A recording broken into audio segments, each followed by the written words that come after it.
పెద్దలు మాత్రం నేను చెప్పినట్టు తప్పకుండా చేద్దాం. పెద్దలంతా కూడా తప్పకుండా ఈ పెద్ద విషయం వాళ్ళకి మన విద్యార్థి కూడా మళ్ళీ దీనిలో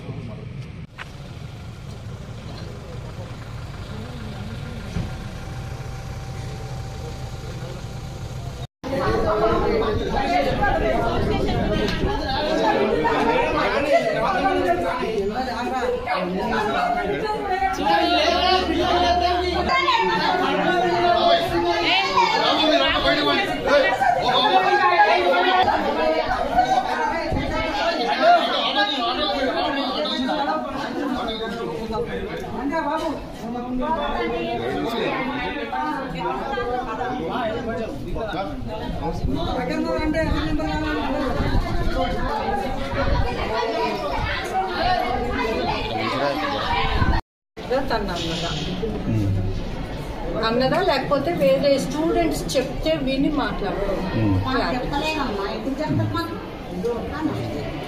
డైరెక్ట్ అన్నదా డైరెక్ట్ అనలే నీకు టీచరు ఈ వర్డ్స్ డైరెక్ట్ అన్నదా లేకుంటే వేరే వాళ్ళు నీకు చెప్పిరా మీ ఫ్రెండ్స్? అది మొత్తం ఈ బ్యాడ్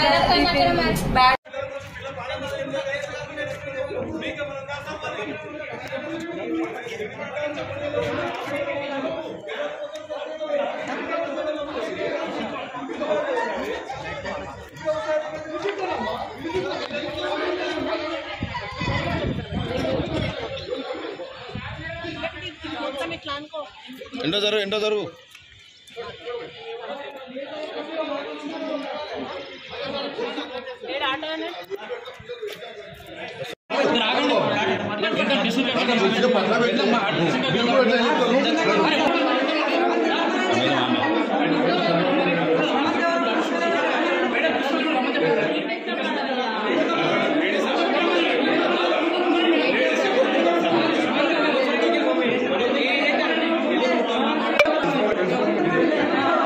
అసలు రెస్పాండ్ కాదన్న మేము ఆన్లైన్ మానేసినప్పుడు అసలు కొంచెం రాంగ్ వేలో కన్వే అయింది. అందుకని ఆమె మనస్తాపాలు మాకైతే నేను గవర్నమెంట్లో టీచర్స్ డే టైంలో అది జరిగింది. 2:30 నుంచి సూపర్వైజ్ స్టడీ ఉంటుంది. సూపర్వైజ్ స్టడీ గురించి నేనే వెంటనే వెళ్ళాము. వెళ్తే స్లిప్ అయిందని చెప్పారు. 5th డార్మెంటరీస్ ముందు స్లిప్ అయినట్టు తెలుసు. సో పైన 9th డార్మెంటరీస్ కింద 5th డార్మెంటరీస్ ఉంది. సో స్టూల్ మీద నుంచి స్లిప్ అయి పడింది మేడం అని అన్నారు. అయితే అక్కడ 4 స్టూడెంట్స్ కూడా ఉన్నారు.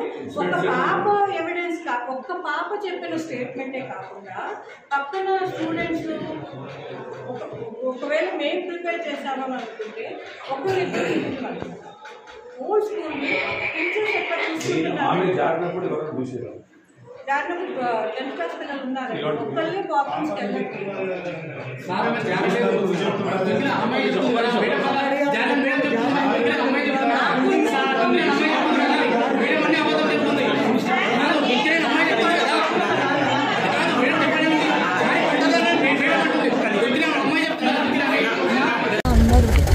ప్రిన్సిపల్ మేడం టార్చర్ చేసింది. ఏం పేరు? శ్రవంత. ఏమైంది అసలు చెప్పమ్మా. అయితే ఫేర్వెల్ రోజు ఒక అక్క నేను డిన్నర్ చేస్తున్నాం. ఫేర్వెల్ రోజు ఒక అక్క నేను డిన్నర్ చేస్తున్నాం. మేడం వచ్చి అన్నారు, ఏంది ఇట్లెందుకు కథలు నడిపిస్తున్నా అని అన్నారు. ఇంకా నేను ఏమనలేను. అఖిల నేను నిన్న అంట కవితనేమని నన్ను అన్నారు. సరే అని నన్ను ఏమన్నా నేను వదిలేసిన. నేను స్టేజ్ పైన సార్ వాళ్ళ గిఫ్ట్ ఇస్తున్నా. స్టేజ్ పైన ఉంటే ఆ మేడం వచ్చి అక్క వాళ్ళ అందరు ముంగలు ఎత్తురంట, నీది బ్యాడ్ క్యారెక్టర్, ఆ పిల్లలు బ్యాడ్ క్యారెక్టర్, నువ్వు బయట నుంచి వచ్చినావు, నీకు ఏం తెలియదు ఆ పిల్ల గురించి, నువ్వు తిరగకు అని అన్నారు. ఇక నాకు మస్తు బాగా అనిపించింది. నేను ఏం చెప్పినా, మా డాడీ వచ్చిండు, మార్నింగ్ వస్తాడు, నైట్ కూడా వచ్చింది మా డాడీ వచ్చి, ఇంకా మేడంకి అడుగుతున్నారు నాది ఇట్లా బ్యాడ్ క్యారెక్టర్ అయ్యింది అని నేను చెప్పిన. చెప్తే మేడం మండే రోజు వచ్చి, ఏందమ్మా ఏమన్నా అంటా, మీ డాడీ నాతో చదవడమాటానికి వచ్చిందా, రమ్మని మరి ఆడతాడు నువ్వు రమ్మని అని అన్నారు. ఆయన నేను ఏమనలేను. అది ఒక్క మేడం కాకుండా శ్రవంతి మేడం అని ఉంటారు. ఒకరోజు ఈవినింగ్ క్లాస్కి లేట్ అయినా సార్, నేను క్లాస్కి వెళ్ళిన సిక్ అయినా క్లాస్కి వెళ్ళినా ఏమైందని అడిగారు. చెప్పిన ఇట్లా మోషన్స్ అయినాయి మేడం అందుకే వెళ్ళలేదు అని అంటే, మేడం అంటారు ఈ టేబుల్ తీసుకొని నేను ఎత్తి వలగొట్టైనా నేను చేరుకోతా అని అన్నారు. ఎవరికన్నా నాకు. నేను అప్పటికి ఏమనలేను. మళ్ళీ ఫేర్వెల్ రోజు ఏమేమి స్పీచెస్ ఇవ్వాలనుకుంటుర్రు అని అంటే అందరు చెప్తుర్రు ఇట్లా. నన్ను అంటుంది, నువ్వు బయట ఎవ్వరు తిరగకండి, నేను అందరు టీచర్స్లో నేను ముద్ర పడిపోయినా, నేను ఎక్కువ బయట తిరుగుతాను అని ఇట్లా చెప్పు, నువ్వు స్టేజ్ పైన పోయి చెప్పాలి అని అంటారు. అందరు ముంగర నాకు ఇన్సల్ట్ అనిపించింది. మస్తు ఇన్సల్ట్ చేస్తాను మేడం వాళ్ళు. నేను కనీసం వాష్రూమ్ కానీ బయటకు వచ్చినా సరే అయిపోయి గ్రూప్లో మెసేజ్ పెడతారు, ఇంకా తబిత బయటకు వచ్చినాయి. స్టాఫ్ రూమ్లో ఎప్పుడు నా పేరే ఇంకా తబిత అని మొత్తం బయట తిరుగుతాయని ఇట్లా ఒక ముద్ర వేసేసారు. ఎవరిన్నా కానీ స్టూడెంట్స్ వచ్చి అక్క నీ పేరు ఇట్లా స్టాఫ్ రూమ్లో మారుమవుతుంది, తబిత ఇట్లా తిరుగుతుందని మొత్తం ఇట్లా ఎత్తుర్రు అక్క అని అంటారు. మొత్తం ఎగతాళి చేస్తుండే నన్ను. నా స్టడీస్ విషయంలో కూడా మొత్తం వాళ్ళు నన్ను డిస్కరేజ్ చేసారు. మేడం వచ్చి మొన్న ఎగ్జామ్ రాస్తుంటే, హిందీ ఎగ్జామ్ రాస్తుంటే వచ్చి ఏమైనా అనుకుంటున్నావు, 10th తర్వాత ఏం చేస్తావు అని అడిగారు. నేను బైపీసీ తీసుకొని ఇట్లా వెటర్నరీ డాక్టర్ లేకపోతే బ్యాంక్ మేనేజర్ చేద్దామని ఇట్లా అనుకుంటున్నా మేడం అని అంటే, అదంతా సెట్ కాదు, ఇది వెటర్నరీ డాక్టర్ కూడా సెట్ కాదు, అంత పెద్ద గోల్ ఏం పెట్టుకోకు, చిన్నగా పారామెడికల్ అవి చేసుకుని వెళ్ళే సెటిల్ అవి, అంత పెద్దగా ఎందుకు. ఆమె అంటే మళ్ళీ నువ్వేం చేసుకున్నావు హాస్టల్లో? ఫస్ట్ ఫ్లోర్ నుంచి దుంకినా. ఎందుకు దుంకినావు? వాళ్ళు పెట్టాడు అసలు ఏ స్టూడెంట్స్ లేదు. టార్చర్ సార్ పాపకి 5th నుంచి 9th వరకు మంచిగా చదువుతుంది టాపర్ పాప. అన్ని మెడల్స్ అన్ని ఉన్నాయి పాపకి, సర్టిఫికెట్స్ వచ్చినాయి, అంతా మంచి చదివే అమ్మాయికి మొత్తం 10th వచ్చేసరికి మొత్తం డౌన్ చేసేసారు స్టడీ పర్పస్ లా. ఎవరు చేసారు?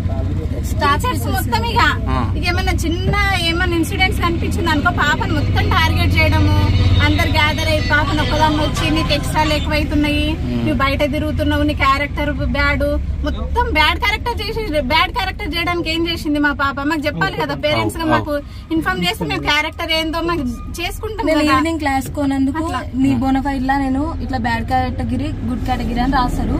నేను బ్యాడ్ కేటగిరీ అని రాస్తే నువ్వు ఏ స్కూల్లో కూడా జాయిన్ కాలేవు ఇంకా అని అంటారు. మొత్తం ఇక మాకు చెప్తేనేమో మేము చదువు పరంగా నువ్వు కొంచెం డల్ అయినవి బిడ్డ చదువుకోకి ఒక్క సంవత్సరం అయితే 10th అయిపోతుంది. వాళ్ళు డిస్కరేజ్ చేయడం వల్ల నా మైండ్ మొత్తం డైవర్ట్ అయిపోయింది. ఇప్పుడు నువ్వు దుంకిన తర్వాత వాళ్ళు ఏమన్నారు మళ్ళీ ఎవరు చెప్పొద్దన్నారా? వాళ్ళు హాస్పిటల్ తీసుకెళ్లేటప్పుడు మేడం వాళ్ళకు మొత్తం గ్యాదర్ అయినంట సార్, మొత్తం పాపని గ్యాదర్ చేసుకొని ఒక సార్ వచ్చిర్రు, ఇద్దరు మేడం వాళ్ళు వచ్చిర్రు.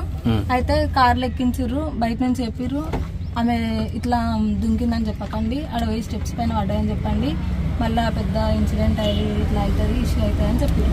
ఆడికి పోయిన తర్వాత ఇంకా నా లెగ్ ఫ్రాక్చర్ అయిందని నాకు తెలిసింది. మీ పేరెంట్స్ వస్తారంట.